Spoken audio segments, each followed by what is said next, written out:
इस वेले की सब तो वड्डी खबर सामने आ रही है पटियाला तो, जिथे के साबका मुख मंत्री कैप्टन कोरोना पॉजिटिव पाए गए ने। दस दे कि सब तो पहला सुखदेव ढींडसा कोरोना पॉजिटिव पाए गए सी। उस तो बाद महाराणी परनीत कौर अते सीएम दे परिवार विच भी कोरोना ने दस्तक दे दी सी।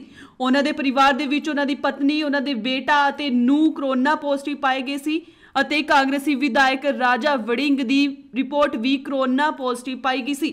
ते हुण साबका मुख मंत्री कैप्टन अमरिंदर सिंह भी कोरोना पॉजिटिव पाए गए ने। लगातार कोरोना वायरस अपने पैर पसारदा जा रहा है, जिस दे चलदे पंजाब विच भी कोरोना दे मामले वधदे जा रहे ने। आउण वालियां विधानसभा चोणां भी नेड़े आ रही ने ते दूजे पासे कोरोना ने भी रफ्तार फड़ी हुई है। अजिहे च चोणां ते कोरोना दा खतरा पूरी तरह मंडरा रहा है। जेकर इसी तरह कोरोना वायरस के मामले वधदे रहे तां आउण वालियां चोणां दे विच इस दा नुकसान वेखण नूं मिल सकदा है।